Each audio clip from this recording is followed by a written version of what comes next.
Welcome back to another Talk of the Town podcast. We are here with brand new first team coach, Richard Bullen. Rich, welcome to Dunstable, mate. Thank you very much. Rich, how did the move to Dunstable come about? Obviously, we've had such a changeover since last season to this season. You're our latest addition, mate, first team coach. How did it all come about? So I was at Harpenden Town with obviously Steve-O and Swanee previously. So I was under 18s manager there, but did little bits with the first team there as well. So built up quite strong relationships with Steve-O and Swanee there. And then, just looking to sort of push on a little bit. So just trying to dip into sort of first team coaching now rather than under 18. So that's how it came about, really. How does the mindset change going from under 18s Harpenden to first team now at Dunstable for yourself? Do coaching methods change? Do things change for you dramatically? Yeah, it's similar in a way, but then different as well. So we'll obviously have quite a few young players involved in the squad. So it's quite a lot more like development coaching, sort of guiding them into adult football a little bit, which I feel like I'm quite strong in terms of my skill sets. But obviously in terms of difference, in terms of, coaching adults, it's probably more tempo, more intensity, and probably less information sometimes. So it's just obviously developing them skills in that environment. What are you looking to get out? We're now three and a bit weeks into pre-season. We've got our first home game friendly next Tuesday against Sarah. Got it right this time. What are you looking for from pre-season? I've been to nearly every session so far. It's very, and I mentioned to Liam last week, social media, everyone's like, well, you boys should be running. Everything so far we've done is involved with football, is involved pattern of plays. I was watching your drills you've done on Monday. Everything involved with football. What are you looking to get out of pre-season? Yeah, so I think there's a few things. Culture is probably the first thing we're looking to set down in terms of how we operate, how we want the players to work, all working towards the same goals. I think that's probably our main priority at the moment. But also within our training sessions, we're really trying to imprint what we're trying to do in terms of how we're trying to play. So we have a big emphasis on the ball and what we do with the ball. But as Steve-O said, that doesn't mean that we're going to be completely possession based. There will be times where we'll mix our play up so we don't come too predictable. And then I suppose lastly, it's just giving all the players a fair share in terms of training. So obviously we're going to be seeing quite a lot of players that we've never seen before. Might be some that we've got relationships with and seen a little bit of. So it's just making sure that we give all the players a fair share at pre-season, and that we give them enough time to see them and make our opinions and that on them, if that makes sense. Does pre-season look differently now? Because like me and you were chatting off camera, you usually come into a pre-season, might have been here a few seasons, obviously new coaching staff, new players, everything's new surroundings. Does that affect how you plan pre-season? Because like you just said, you're meeting players for the first time, they're meeting you. How does that affect your planning for pre-season? Yeah, I suppose if you've already got a squad that's already settled and in there, you've already got them relationships and you sort of know what their qualities are, what they need to improve on. So that's obviously benefits if you've already got a squad there. I suppose the disadvantage we've got at the moment is that we're just trying to build them relationships with the players at the moment. But it's good in a sense is that we get to start fresh, start anew, give everyone a fair share, and then we can obviously try and build the squad through pre-season. As a coach, as we go into the games, next Tuesday's our first game, what do you look for as the pre-season goes along? Obviously, I think we've got like 7 or 8 games lined up. Yeah. We kick off on July the 27th, so we're pretty much a month away now. What do you look for as a coach when you're actually watching a game in pre-season? Because it used to be back in the day, let's just get fit and let's get ready for the season. It's so different now, football. What do you look for as a coach? Absolutely. Obviously, as we said, we've obviously got quite a new squad and obviously seeing new players. So I suppose it's just seeing them in a match environment. It's very different to training. You can see a player that looks, quite good in training, but then once it comes to a game, you see sort of a completely different version of them. So it's just making sure that we see the players that we want to see within these fixtures. And then just obviously just building on what I mentioned earlier around the sort of the culture coming in terms of us being a hard-working team, an honest team, but also seeing how we play sort of starting to come out, and that will take time. And obviously the games over pre-season, it will just start building up. So it won't look perfect on Tuesday against Sarah, but we will build on that and make sure that we can try and embed all the things that we're trying to work on. Yeah, that was going to be one of my questions. The mantra for the last few seasons was the Dunstable Town identity. How important is it that you guys get your message across? I've seen the sessions that you've put on for the last 3 weeks now, nearly 4 weeks that we've been back pre-season. They're great sessions. Everything is to the detail.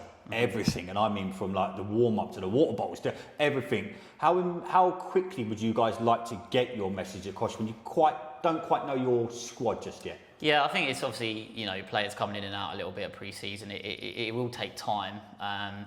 Yeah, it will take time for us to embed that, and you won't see it overnight.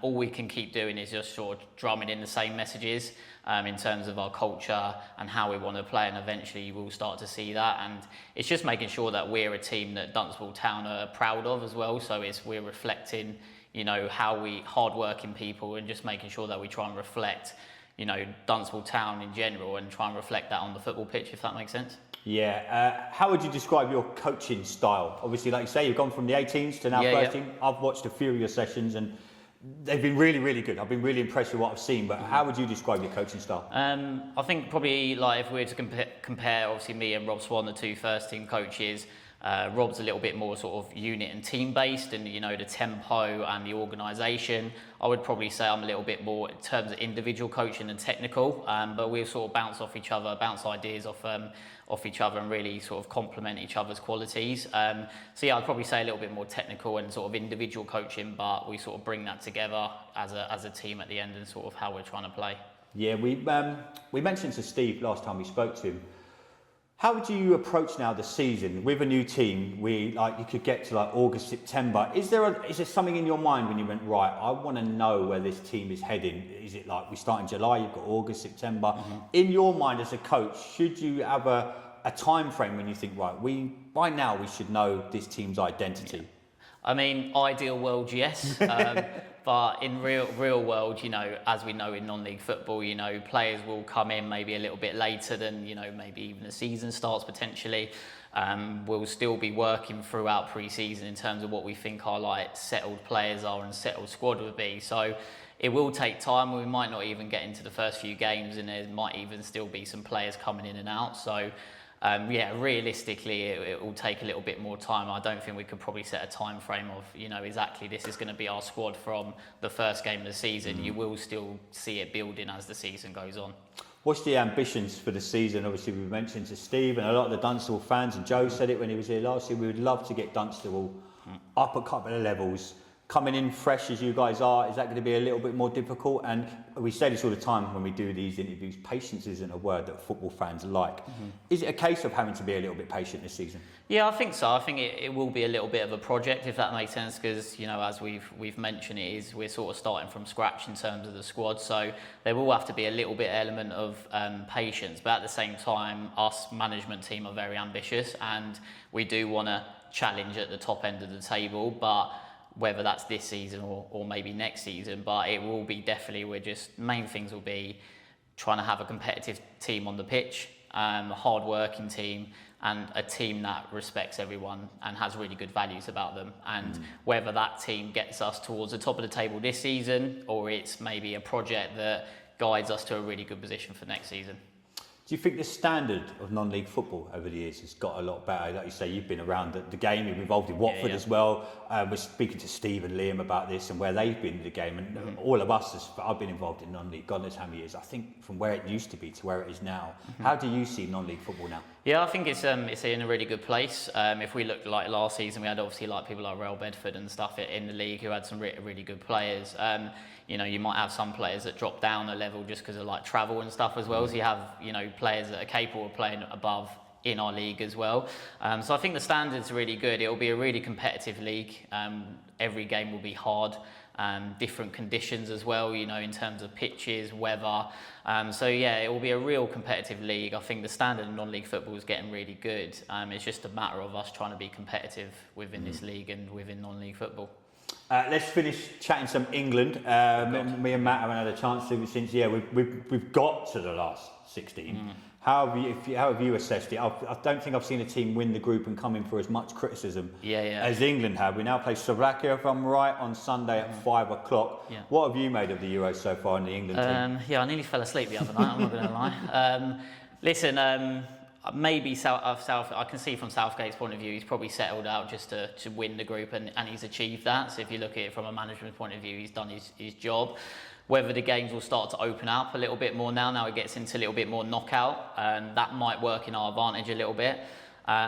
yeah, it just seems a lot of, possession without any purpose. So that's obviously, that could relate back to us in terms of that's not what we want to do. We want to make sure there's, penetration, a change of tempo in your possession. So, it's been difficult so far in terms of the quality of football that's been played and whether he's got maybe some selections wrong in terms of who he's brought along. But I'm hoping things will get a little bit better as the games go on for England. I'm hoping anyway. As a coach, do you watch the games differently? Like everyone, all we hear at the minute is sideways passing, back to Pickford. I think there was a stat today, Jude Bellingham's passed to Pickford more than he has to Harry Kane.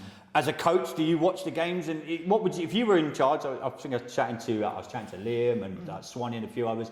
If you were in charge of England right now, what would you do? Yeah, no, it's a good point.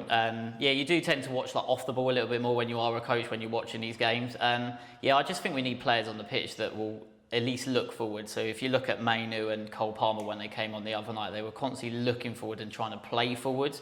When you're going up against teams with a bit more of a deeper block, you need players that can beat a player 1v1, a little bit of creativity in there. So if you look at Mainu's little flick for Kane right at the end of the game, you need players that can unlock things in really tight areas, and I'm not quite sure if players like Gallagher can really give you that answer. So for me, it would having players like Gordon, Mainu, Palmer, that even if they just come on a little bit earlier with substitutes, can really affect the game. It just looks a little bit passive at times at the moment.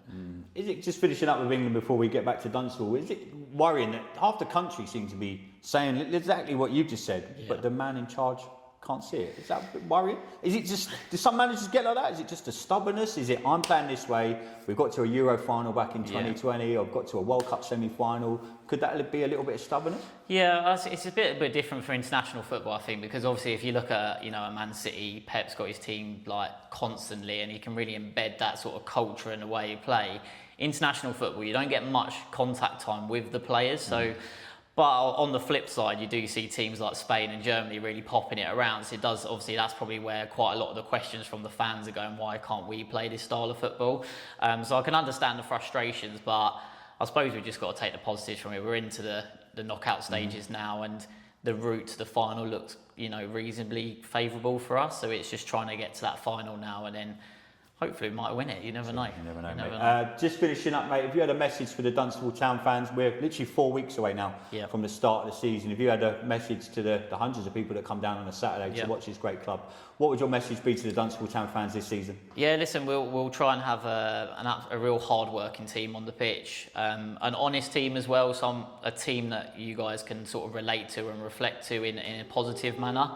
And then just trying to make sure that we have a team that's really competitive in the league on the pitch. So hopefully we can bring that. We're still obviously working on everything that we've spoken about, and really looking forward to the season ahead and getting going now. Well, Rich, I wish you all the luck, mate, and I'll speak for everyone at Dunstable Town, mate. I've been really impressed by what I've seen so far on the training field, mate. Can't wait for the season to start. Good luck, mate. Thank you. Boom.